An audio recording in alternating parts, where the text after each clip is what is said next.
Hey y'all, welcome back to my channel. I hope you all are enjoying the side hustle series. Today we are doing the Q, and that is questions about side hustles. So if you are interested in starting a side hustle, make sure you get your notepad out because I got about 8 questions that I'll be answering today in this video. And if you have not, make sure you subscribe and like and comment if you have any questions down below.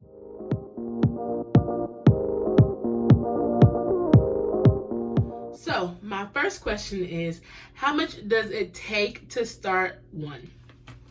Depending on what side hustle you start, it could take $0. So there's side hustles you can start where that's delivery services, where you can be a delivery driver, you can go shop for people. You don't need nothing but a bank account and your car. So you might need some gas money, $20, $30, whatever it takes to fill up your tank. But if you want to start a side hustle, like a website, like a social media something, you want to start selling stuff, it depends on how much your product is for what you want to sell. So if you're trying to sell bonnets, that depends on your startup costs.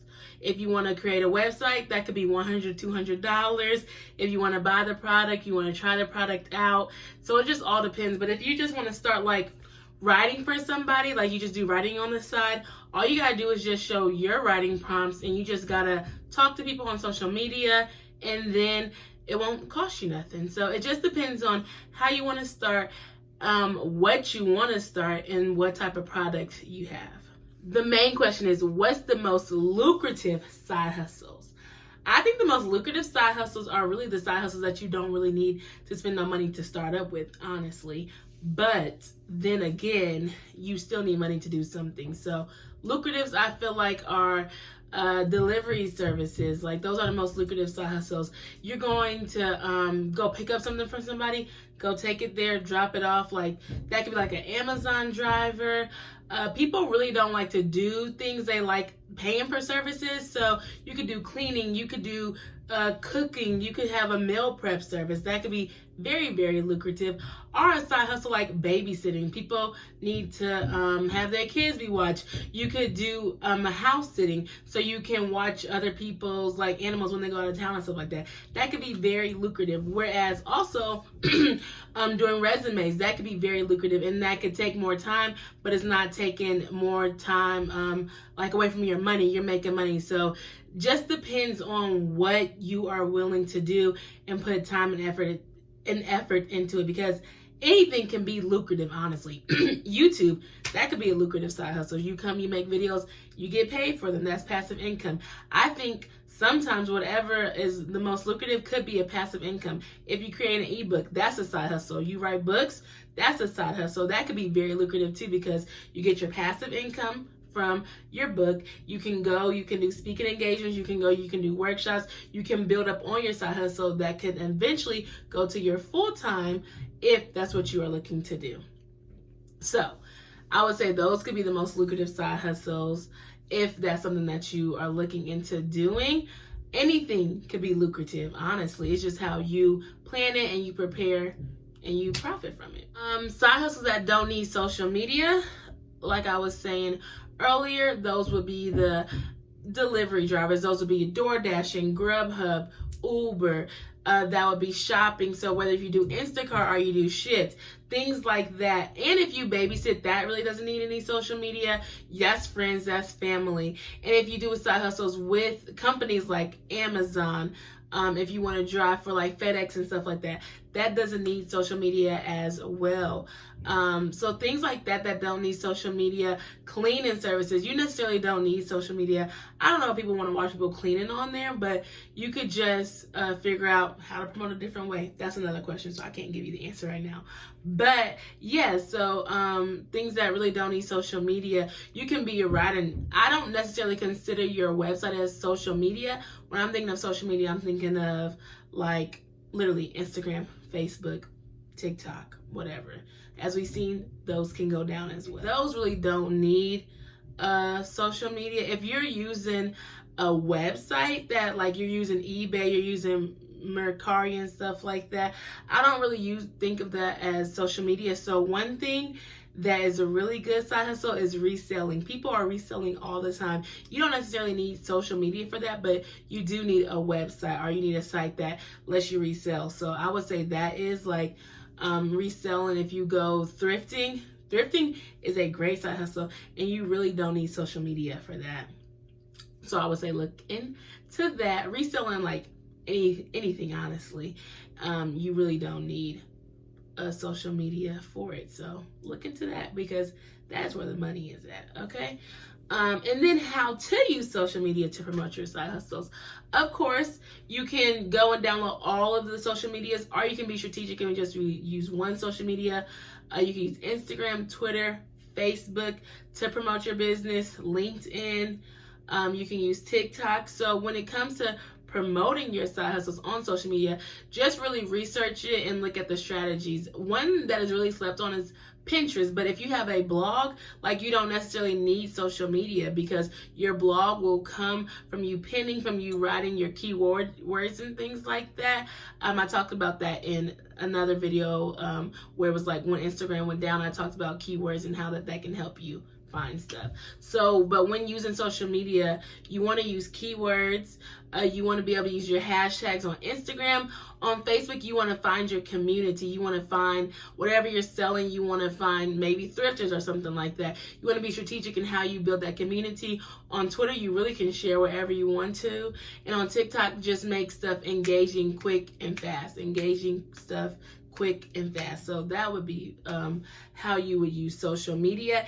And then also just networking across, just finding people to follow, seeing who's in your niche, seeing what they're doing, and then not really recreating it, but just, oh, there's an idea, let me use that. That's an idea, I want to use that as well. So I would say that is how you can use social media to promote. And then also you can get influencers if you want. You can get influencers, content creators. You can send them your product. They can do it for you, and that brings views and drives up to your page, and that also helps you to sell. So next is, what do you need to start a side hustle? Honestly, you need you, and that's all. You need you, and you need a skill. If you want to write, if you want to create content for people, if you are doing something that is helping people, like you're taking clients, you need a skill. If you are doing something that you just need to make some money, like the delivery, the Amazon, the Grubhubs, the DoorDash, you just need a car. Okay, you need a car, and of course you need a phone. So you do need those couple of things, but you need a skill. And if you want to look to see where you can get some skills or how you can use your skills, there is something called Skillshare. It is not sponsored, but Skillshare does help you get skills. Or you can ask your friends, like, oh, hey, what do you think I'm good at? What do you think I can do? What do you ask me about? Or just noticing what people ask you questions about. Like if people ask you, like, about your car or something like that, or they ask you car questions, maybe you can go and do something with mechanic and do something with cars, check people's cars out. Maybe you can go detailing people's cars and stuff. So thinking about what people will ask you about, and then that is what you would know that you can do, or you know that you can gain that skill and that knowledge, and then that's what you would need to start your side hustle. What's the reason to start a side hustle? If you are looking for extra income, if you're looking to pay off debt, and if you are not looking to live paycheck to paycheck. Those are 3 reasons that you should start a side hustle. Easy, point blank. Okay. How to network off social media with your side hustle. So this is the one that I was waiting for. So of course, everybody's talking about it, that they do social media, but when social media is down, what do? You have business cards, digital and in person. You go to meetups, you join those networking groups, and you go hustle your butt off. You go to events, you talk, you put your business cards everywhere they need to go. You go to places, if you can, hair salons, whatever, you go and talk and tell them your service. You be like, can I keep a couple of my business cards here? Can I keep a couple of my business cards here? That is what I be seeing every time people have business cards. You go to the hair salon, you go to the nail salon. Different people have their businesses and have business cards right there as well. And you just talk to people, naturally talk to people, getting over that fear of having your elevator speech not ready. You need to get your elevator speech ready. So when people are like, oh, what do you do? What can I do? It's already there. That's how you do it. That's how you network off. You talk to people, you do small talk, elevator talk. It's okay if you don't like to do it, but actually try to practice and learn how to do the elevator talk, okay? So that is how you network off of social media within your side hustle. The last question is, what are unique side hustles that maybe can turn into full time? So I think unique side hustles is like when you start selling, like maybe it's like drop shipping. That's a really good side hustle. When you just start selling stuff that you're making, whether that's candles, whether if that is the cleaning service, like that can turn into a full time if you get enough clients. So those are unique ones, like reselling, even cleaning. Oh, I already said, I meant cleaning, meal prepping, like things that you don't think about, things that take off extra pressure for people, but allows them to give them more time. Just thinking about that. If you was to hire a maid, if you was to hire someone to even cut your grass cutting, you definitely don't need social media. All you need to do is go around, see people who need some grass, go door to door, knock, knock, knock, and that's what you do. So some other unique ones are, even not even talking to people. I know you could be a notary, and that's just something through the government, and all you gotta do is sign stuff, and you can just sign people's papers whenever they need documents and stuff like that. That's a really good one, and that's really just knowing people who might need help. They come to you, you're like, I'm a notary. Everybody gonna be trying to come to you because sometimes people need their documents to be signed and things like that. So that is really all the questions about side hustling that I heard, that I thought of, that I could put out here for you all today. If y'all have any other questions about side hustling, please let your girl know in the comments. If y'all want an updated Q&A, would love it. Thank you all so much for watching this video, and make sure y'all continue to support and watch the rest of the side hustle series. Peace.